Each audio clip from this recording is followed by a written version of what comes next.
Hyderabad Lok Sabha seat पर AIMIM की chief Asaduddin Owaisi के खिलाफ ताल ठोकने वाली बीजेपी की माधवी लता ने अपनी हार को लेकर बड़ी बात की। उन्होंने कहा कि पिछले चुनाव को लेकर हमने एक सबक सीखा है। माधवी लता ने मीडिया से बातचीत में कहा कि हमने सबक सीखा है कि अब की बार घी सीधी उंगली से नहीं निकलेगा। प्रजा और वोटर बहुत सीधे हैं, लेकिन हमारे जो प्रतियोगी उनकी चाल चलन ठीक नहीं है। जिस प्रकार से वे लोग मॉर्फिंग करके हमारे बड़े लोगों का वीडियो छोड़ते हैं, जिस तरह से हमारी बात का गलत मतलब निकालकर लोगों के मन में गंदी सोच डालते हैं, अब की बार वे कामयाब नहीं होंगे। माधवी लता ने कहा कि इस बार सारा भाजपा एक होकर पूरे देश में काम करेगा।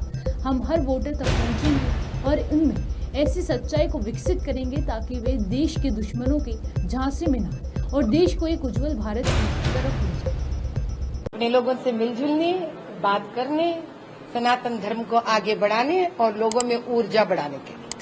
अगर आप हमसे ये पूछेंगे खास कर हम मुंबई में क्यों हैं, तो गौ संरक्षण के लिए है, सनातन धर्म के लिए, अपने प्यारे महाराष्ट्र भाई और बहनों से मिलने जुलने आए हम। अब तीसरी मुद्दा बहुत अच्छा पूछा आपने हमसे कि जब एमपी इलेक्शंस हुए यहाँ पर, तो वहां तब भी हम लोग आके यहाँ पर काफी स्टार कैंपेनिंग किए। आने वाले चंद महीनों में यहाँ पे असेंबली इलेक्शंस होने वाले हैं। तो हाँ, आप जिस प्रकार से मैं सवाल कर रहे थे तो हमको लग रहा था कि शायद हमको काम शुरू कर देना चाहिए। हमें आपके सवाल से एक नया ऊर्जा मिल रही है आज कि हम अभी से प्रारंभ करेंगे काम करना, क्योंकि जो पिछले इलेक्शंस हुए हैं हमसे, उससे हमने एक सबक सीखा है। पूछिए क्या सबक है? कि अब की बार घी सीधी उंगली नहीं निकलेगी। प्रजा तो बड़े सीधे हैं, हमारे वोटर्स तो हमारे बड़े सीधे हैं, लेकिन जो प्रत्यर्थी है हमारे, उनकी जो चाल चलन है वो बड़ी अच्छी नहीं है, वो ठीक नहीं है। जिस प्रकार से वो लोग मॉर्फिंग करके हमारे बड़े लोगों का वीडियोस छोड़ते हैं, जिस प्रकार के गलत गलत मतलब हमारे हर बात का निकालकर प्रजा के दिमाग में एक गंदी सोच विचार डालने की हमेशा कोशिश करते हैं, अब की बार वो कामयाब नहीं रहेंगे, न रह पाएंगे। इसके लिए हम दिलो जान से काम करेंगे। सारा भाजपा भारत देश में एक बनकर काम करेगा और अब की बार हर वोटर तक हम पहुंचेंगे और उनमें एक ऐसा सच्चाई को जागृत करेंगे ताकि वो सतर्क रहे, इन देश के दुश्मनों के हवस में न आए और उनके बातों में न पड़े और देश को एक उज्जवल भारत की ओर लेके जाए। शंकराचार्य अभी मुक्तेश्वरानंद है, ये वही शख्स हैं, शंकराचार्य हैं, जिन्होंने प्रधानमंत्री नरेंद्र मोदी के द्वारा अयोध्या प्राण प्रतिष्ठा की जो रामलला की मूर्ति हुई थी उसका उन्होंने विरोध किया था। आज मातोश्री में उद्धव ठाकरे जी से उन्होंने मुलाकात किया है, उनको मुख्यमंत्री भावी होने का आगामी विधानसभा चुनाव में आशीर्वाद दिया है कि उनको मुख्यमंत्री के तौर पर देखना चाहते हैं। साथ ही उनके साथ जो पार्टी छोड़कर एकनाथ शिंदे अलग हो गए, उन्हें विश्वासघाती गैर हिंदू बता रहे हैं, वो उसको किस तरीके से आप देखती हैं? भैया, इस देश में जो फंडामेंटल राइट है, ये राइट के हिसाब से सभी को अपने अपने बात कहने का हक है। अभी शंकराचार्य जी मठाधीश पूज्य कुछ बात करते हैं तो मुझे विश्वास है कुछ दिनों के बाद वो स्वयं किसी न किसी दिन 1 मिनट के लिए बैठकर शायद सोच विचार करेंगे। हम तो अपने प्रधानमंत्री के सच्चाई और धर्म के पद जो लेकर निकल पड़े हैं, हम उसको मानते हैं, क्योंकि परसों अंबानी जी के विवाह महोत्सव में भी हमारे मोदी जी और मोदी भाई का संस्कार यही था कि उन्होंने नमन की है मठाधीश को।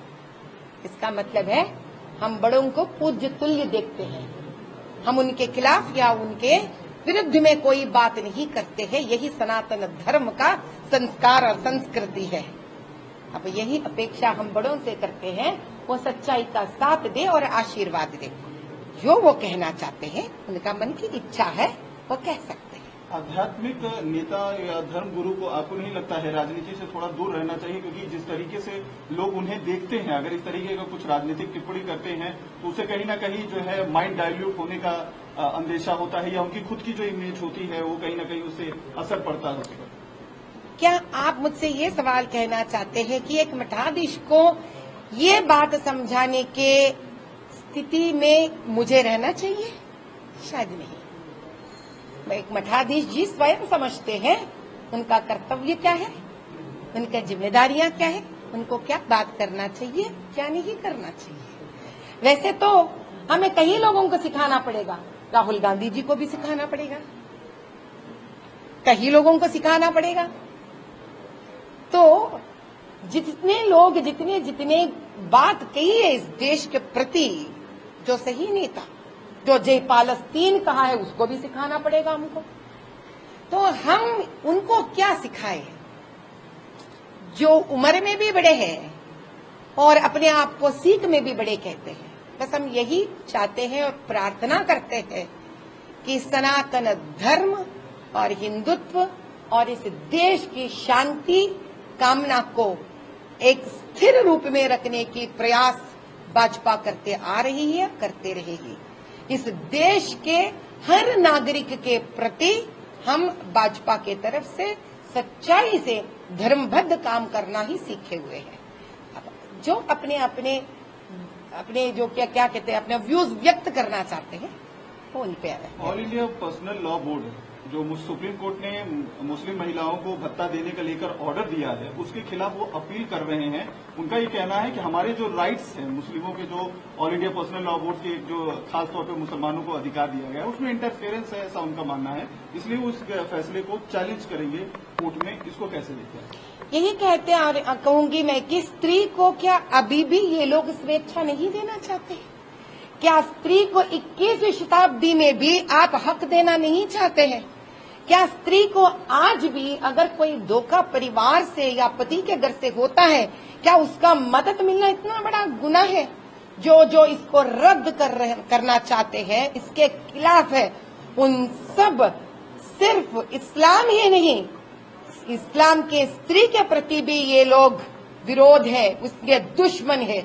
जब ये बात एक मुसलमान स्त्री जान जाएगी तो वो एक नया दौर इस्लाम में लेके आएगी और वो सुप्रीम कोर्ट की प्रशंसा कर पाएगी। बस हम यही चाहते हैं कि हमारे कौम जो स्त्री का कौम है, हम भगवान से ही प्रार्थना करते हैं कि हमारे मुसलमान बहनों का न्याय हो, धर्म हो।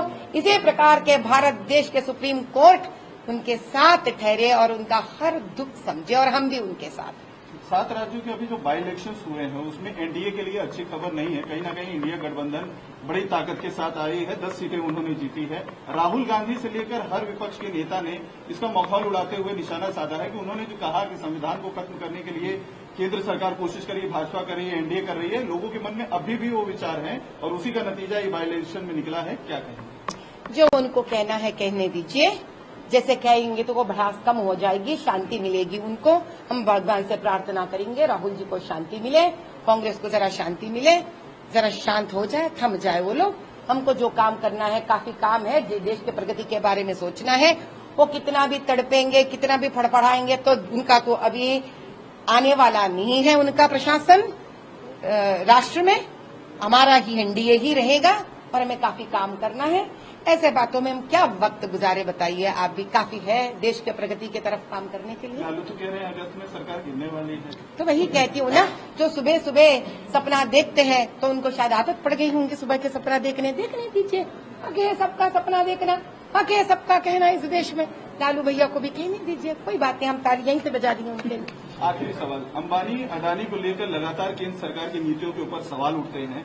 2 परिवारों को मोदी जी ने सब कुछ बेच दिया है, उनको दे दिया, गिरवी कर दिया है, इस तरह की बातें करते हैं। लेकिन जब उनके बेटे की शादी हो रही थी तो उस फंक्शन में हर विपक्ष का नेता लगभग दिखाई दे रहा था, गांधी परिवार को छोड़कर।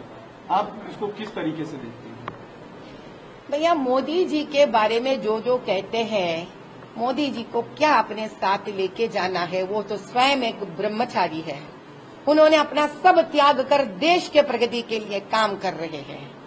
ना उनको मोदी अदानी जी साहब का आगे बढ़ने में कोई फायदा नहीं है, या उनको रिलायंस के अंबानी भैया आगे बढ़ने में कोई फायदा नहीं है। वो देश के प्रगति के तरफ सोचने वालों में से है।